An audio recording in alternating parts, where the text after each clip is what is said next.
Quinta-feira, 20. Que dia é hoje? Dia 30? 30. 20 de abril. É dia do aniversário do Flávio. Não fez silêncio aí. Começou, presidente. Boa noite, quinta-feira, 30 de abril, 19 horas, Brasília. Hoje é aniversário do meu filho mais velho, Flávio. Um abraço aí, Flávio. Obrigado por tudo que você faz por nós dentro do Senado Nacional. Acabei de chegar de uma viagem, fui a Porto Alegre, lá no Comando Militar do Sul, por evento da passagem de comando do General Mioto para General Stuff. E, obviamente, também mais um encontro já agendado para tratar de assuntos de interesses variados do nosso Brasil. Então, boa sorte ao novo comandante, parabéns ao Mioto, um homem que eu conheci em 1973, na Escola Preparatória de Cadeias do Exército, eu o primeiro ano, ele o segundo. Então, dali, então, nasceu a minha admiração ao seu profissionalismo. Foi para a reserva agora e, pelo que parece, vai ficar no Rio Grande do Sul. Como ele disse, seu discurso de passagem de comando, né, que ele prometeu aos filhos, o casal de filhos e netos, que ia recuperar o tempo que passou longe dos mesmos enquanto esteve não só à frente do Comando Militar do Sul, bem como de outras missões. Bem, a família merece, ele merece, depois de 46 anos de serviço, se eu não me engano. 48 anos de serviço. Bem, vamos lá. A OCDE, que é a Organização para a Cooperação e Desenvolvimento Econômico, convidou o Brasil para a retomada econômica após a questão coronavírus. Então, logicamente, é bom integrar esse grupo, é bom ser lembrado pela OCDE, mas teremos problemas seríssimos pela frente. Temos uma nota também da OIT, dizendo que a economia informal, né, aquelas pessoas que a gente chama de invisíveis, né, essas pessoas, em grande parte, nós atendemos com esse auxílio emergencial de R$600, né, e a informalidade é muito grande na América do Sul e na África. Eles acham que a perda em média vai chegar no mundo, né, contando outros países, em 60%.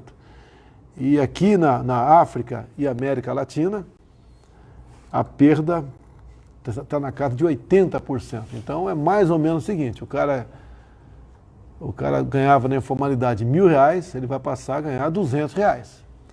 E olha um dado também que corrobora, infelizmente, nesse sentido. Tinha informação agora que a fábrica de biscoitos Globo, lá no Rio de Janeiro, né, que ela existe desde 1953, temporariamente, ou melhor, está fechada por tempo indeterminado. Então, fechada por quê? Os informais viviam de vender o biscoito Globo na praia, né, em arquibancadas de estádio de futebol, em esquinas muitas vezes, nas ruas, e não tem para quem vender. Então esse pessoal não só fechou por tempo indeterminado a fábrica de biscoito Globo, bem como quem vivia na informalidade, né, do biscoito vai ter que procurar outra maneira de sobrevivência. Os problemas, né, que a segunda onda, que eu falava desde lá de trás, que eu era duramente criticado pela mídia, estão chegando, né? Em parte não se vê com grande gravidade ainda as consequências de desemprego, em especial junto aos informais, que se calcula no Brasil na casa de 38 milhões de pessoas, só não estão em situação quase que desesperadora graças ao auxílio emergencial do governo federal de R$600 para estes informais. A segunda parcela já começou a ser paga e são 3 parcelas, né? E não está prevista uma outra parcela. E o número de informais, entre outros autônomos, nós já pagamos atualmente para 44 milhões de brasileiros. 44 milhões de brasileiros receberam a primeira parcela. Tem alguns milhões ainda que estão sob análise. Por que sob análise? Algum problema aconteceu. E é feito praticamente de forma manual cada um desses aí. Muita gente se inscreveu, mas não tem direito, porque não se enquadrou nos critérios, né, como quantidade de recursos na cadeia de poupança, o volume do imposto de renda declarado no ano anterior, para botar um filtro, senão teríamos que pagar para mais de 100 milhões de pessoas, daí o governo não tem condições de arcar com essa com essa despesa que é do contribuinte, não é minha não, é do contribuinte. Então, obviamente, eu tenho visto muitos vídeos de pessoas humildes agradecendo os R$600, tá certo? E o nosso governo atendeu realmente esses que necessitam ainda até uma possível volta à normalidade. Com todo o problema que a OIT levanta aqui, perdemos na América Latina em torno de 80% da renda, né, dos informais, bem como a preocupação do OCDE em recuperar aí a economia dos países, né, no qual o Brasil foi convidado, pós a pandemia da OCDE. Biscoito Globo, não tem nada a ver com a Sistema Globo de televisão, não, tá? Eu sempre, na praia, sempre comprava meus filhos, comia um biscoitinho, tá ok? Muita gente vai sentir falta, a gente espera que esse fechamento por tempo indeterminado aí seja colocado um ponto final rapidinho e a gente possa voltar a fazer a economia trabalhar. Outra coisa aqui, a questão do senhor delegado Ramagem, da Polícia Federal. Fiz um desabafo hoje de manhã, não ofendi pessoalmente ninguém, nem instituições, tenho plena convicção disso, apenas me coloquei no lugar do delegado da Polícia Federal Ramagem, que numa liminar monocrática do Supremo Tribunal Federal, ele foi impedido de tomar posse. Eu queria apenas ler aqui, rapidamente, as partes mais importantes do currículo do delegado Ramagem, que eu conheci depois das eleições, porque a Polícia Federal, né, resolveu trocar alguns delegados que estavam na minha segurança até o segundo turno das eleições e trocar, tendo em vista a segurança a partir daquele momento não seria mais do candidato, seria do presidente eleito. E muita coisa, né, eu era tratado e passava a dispor do Estado como se fosse presidente eleito. E foi a Polícia Federal, o diretor-geral da época, o ministro da Justiça, juntamente com o presidente Michel Temer, que avalizaram essa troca. Então, botaram gente mais experiente, vamos assim dizer, ao meu lado. Qualificados, todos são na Polícia Federal. Botaram gente mais experiente. Um deles, o delegado Ramagem. Quem é o delegado Ramagem na sua vida toda aí? Ele foi integrante da coordenação da Operação Lava Jato no Rio de Janeiro. Então, um homem afeto a combate à corrupção. Um homem realmente que tem uma história, tem um currículo. Essa Operação Lava Jato que tanto orgulhou a todos nós, que botou um novo marco na política brasileira, né? Prendendo e fazendo operações em cima daqueles que fraudavam o erário. Ele foi também coordenador operacional da Polícia Federal para a Copa do Mundo e Olimpíadas. Então, dois eventos bastante importantes para nós, Copa do Mundo e Olimpíadas. E ele foi um coordenador operacional do que cabia à Polícia Federal fazer por ocasião desses dois eventos. Ele foi também superintendente da Polícia Federal do Ceará, ou seja, tem em seu currículo uma superintendência de um estado importante, que é o estado do Ceará. Ele foi diretor de gestão de pessoal substituto da Polícia Federal, já esteve na cúpula da Polícia Federal. Ele foi coordenador de bases de inteligência contra tráfico de drogas na região norte. Essa droga que tanto mal causa à família brasileira. Então, o delegado Ramagem foi coordenador das bases de inteligência para buscar realmente, né, quem é que fazia essas operações, combater o tráfico por cima. Ele inaugurou, integrou, né, a unidade da Polícia Federal de repressão a crimes contra a pessoa, homicídios e grupos de extermínio. É uma outra vivência que ele teve numa outra área também, que a Polícia Federal faz com bastante precisão. Ele foi delegado regional e superintendente em exercício em Roraima. Então, foi superintendente também em Roraima, um estado importantíssimo do nosso país, que tem uma riqueza incomensurável, riquezas minerais, um pouco de biodiversidade também, né?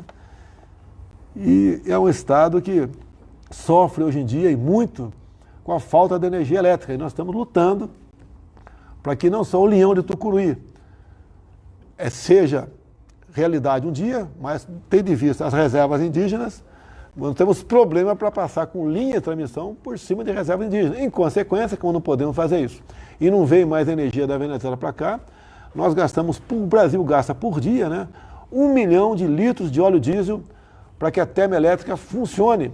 E é uma energia subsidiada. Se fosse na ponta da linha o consumidor pagar, seria 2, 3 vezes mais cara do que se paga aqui na energia elétrica no restante do Brasil. Então o Ramagem passou pela superintendência de Roraima e eu estou aproveitando para falar da dificuldade nossa de levar o linhão, né, de Manaus até Boa Vista para fazer com que haja energia elétrica em Roraima. Agora, um outro fator, né, números aproximados.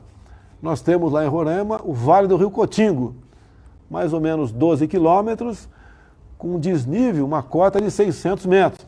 Você poderia fazer ali, né, instalar turbinas, tá certo? Fazer uma forma de represa, de modo que você poderia gerar energia elétrica, não só para o estado de Roraima, como até exportar para as Guianas, se fizer necessário isso, e para uma área muito grande a partir do Vale do Rio Cotingo. Qual a dificuldade para você fazer isso? Reserva indígena. Tá? Ali temos 2 enormes reservas indígenas, a reserva Yanomami, em Paz também pega a Raposa Serra do Sol, nesse estado, entra também no estado do Amazonas, e são as reservas indígenas enormes demarcadas no passado, que, se não me engano, o artigo 174, se não me engano, 174 da Constituição fala disso e diz que isso pode ser explorado. Tá? E falta, então, uma regulamentação por parte do Parlamento. O Almirante Bento, que é o ministro das Minas e Energia, há alguns meses enviou um projeto para o Congresso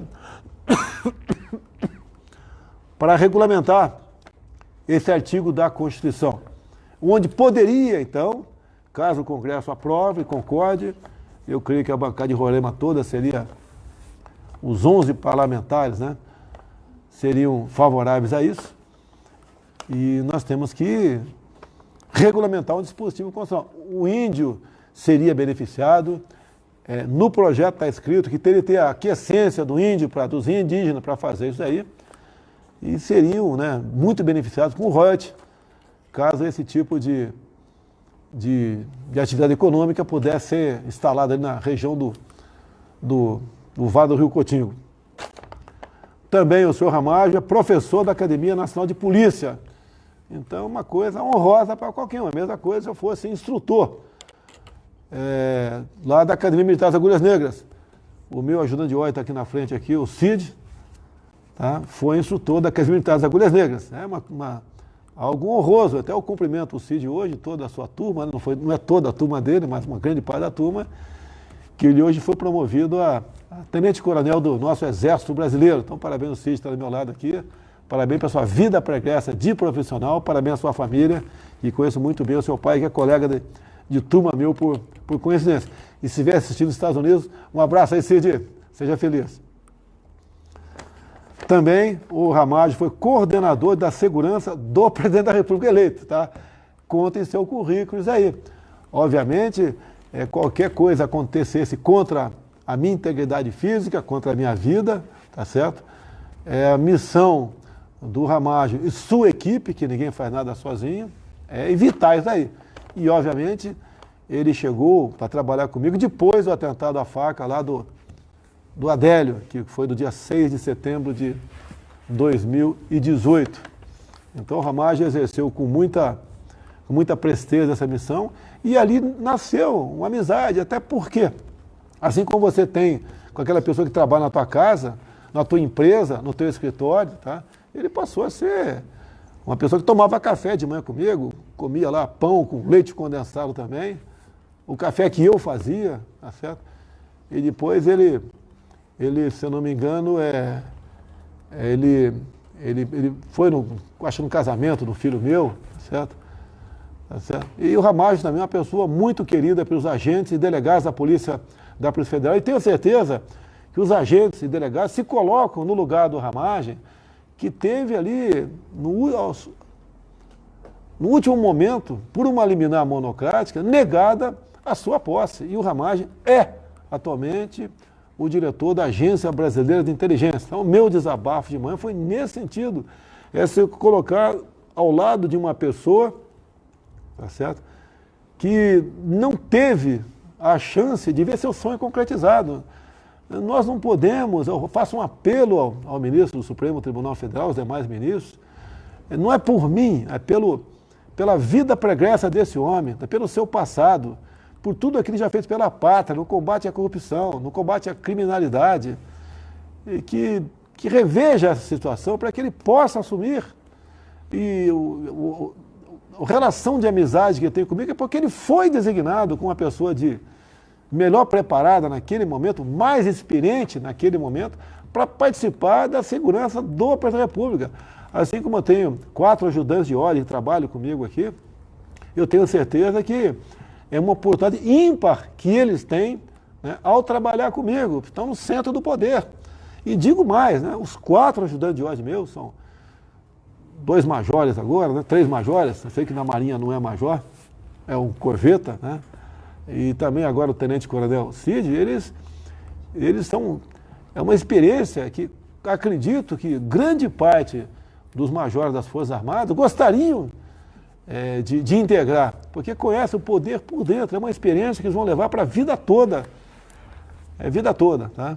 E essa experiência que eles estão tendo, que não sirva lá na frente, no futuro, para talvez não assumir uma outra função, tendo em vista ter participado de um governo como ajudante de ordem. É a mesma coisa do Ramagem. O crime dele no momento, o errado, que seria errado entre aspas, dele no momento, é por ter participado da minha segurança. É a proximidade para comigo. E eu tenho certeza que com esse currículo, com esse passado do delegado Ramagem, tá, vai fazê-lo com que a frente da Polícia Federal ela tenha mais liberdade ainda, se bem que ela sempre teve liberdade, né, para que ela possa exercer melhor o seu trabalho. E ele, como tem conversado comigo, né, e nesse evento de novembro e dezembro, no Rio de Janeiro, com meu segurança, tinha lá também um pelotão de agentes, que são os papiloscopistas, o pessoal da Polícia Federal, tá? Tem escrivães, tá certo? Ele tem um carinho muito especial por essas pessoas, e eu tenho certeza que ele, estando à frente agora, ele vai ter um olhar muito especial para todos da Polícia Federal, para buscar resolver os anseios, os seus problemas que porventura existem e possam existir no futuro. Então essa relação que ele fez comigo no Rio de Janeiro, tá certo? Essa de amizade e de respeito para com ele e através dele conhecer melhor a Polícia Federal, me orgulhar mais ainda da Polícia Federal, é que pode fazer com que uma vez sendo superintendente, ele possa exercer na plenitude o seu trabalho. Todo mundo ganha.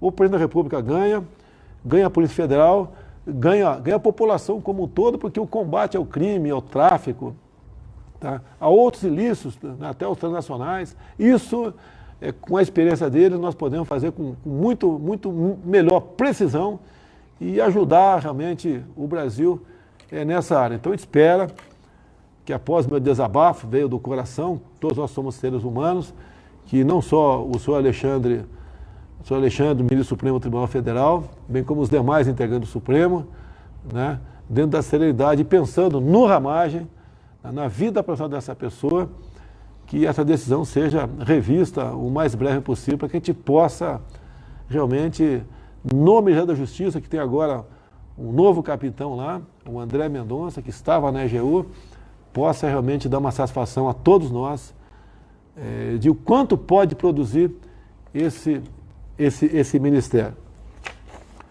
Rapidamente, falar alguma coisa, porque o governo brasileiro, né, desde antes do Carnaval, já alertava sobre a questão do coronavírus no Brasil e já vinha tomando algumas providências nesse sentido.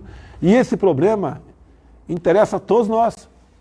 Tá? Nós sabemos do que pode acontecer ainda no Brasil, fruto da questão do vírus, e sabemos que, infelizmente, muita pessoa vai morrer. Se lamenta, infelizmente, é uma realidade. Tá certo? Agora, devemos enfrentar isso aí e buscar a melhor maneira possível de, juntos, buscar alternativas. O que cabe ao governo federal, né? Na ponta da linha, cabe a governadores e prefeitos tomar as medidas que vêm tomando. tá? Não vou entrar no mérito, nem vou discutir. Ao governo federal praticamente não cabe quase nada nessa área. Para nós aqui, coube ali a ação do Ministério da Saúde, tá? E os recursos. Nós aqui já estamos na casa chegando na casa de 700 bilhões de reais do governo federal, depois da decretação do estado de calamidade, que foi acolhido pela Câmara e pelo Senado Nacional, onde você passou a poder gastar, então, não se preocupando com o teto, né? Aprovado numa emenda constitucional de 3 anos atrás, aproximadamente. Então, nós atendemos, né? Em primeiro lugar, como falei agora há pouco, 44 milhões de pessoas já receberam a primeira parcela daquele auxílio emergencial de R$600. São 3 parcelas. Então, só fazer as contas, na ordem de 25 bilhões de reais cada parcela. Nós sabemos que vai chegar próximo a 80 bilhões de reais, a despesa com isso aí. Estive aqui há 2 semanas no Hospital de Campanha de Águas Lindas, acabou de ser concluído. Estive lá com o governador Ronaldo Caiado, com o prefeito local também, foi inaugurado. Então está em condições de atender possíveis infectados que tenham sintomas, que a grande maioria da população, acredita que 80% da população vai contrair e vai ser assintomático, nem sabe que contraiu. Tá? Agora os 15%, 20% restantes, uma parte pequena desses, né, tendo em vista comorbidades, ou seja, doenças, e tendo em vista a idade, poderão ter problemas que, inclusive, desaguem aí no óbito, lamentavelmente. Então, o Hospital de Campanha está em condições já de Águas Lindas, aqui em Goiás, de atender aqui os possíveis infectados. As nossas ações também, tá, de socorro a micro e pequenas empresas, nós preservamos na ordem de 4 milhões de empregos foram preservados. Tá? E aqui eu vi uma matéria do jornal o Globo de hoje, né? Quem diria eu citar o Globo aqui, né? A Miriam Leitão, preocupada com o desemprego. Até que enfim, a senhora Miriam Leitão preocupada com o emprego, né? Isso aí, a preocupação era minha lá de trás, mas só tinha oposição e crítica por parte dela. Okay? No caso do Nordeste, no primeiro encontro com vereadores que tivemos, para uma rúbrica específica tratando da saúde, eles nos pediram 4 bilhões, o Paulo Guedes bancou 8 bilhões para o Nordeste. Então o Nordeste, sim, está mais do que nossa preocupação. Nós sabemos que é a região mais pobre do Brasil, né? Uma das mais pobres do Brasil, e necessitam desse apoio extra aí do governo federal. Então, em vez de 4, como pedido pelos governadores, foram 8 bilhões de reais. Já falei aqui, são estados e municípios que decidem a questão de isolamento. Já estamos chegando na casa de 700 bilhões de reais em ações para enfrentar o Covid-19. 700 bilhões, podendo chegar, tem novas medidas no parlamento ainda, podendo chegar na casa de 1 trilhão de reais.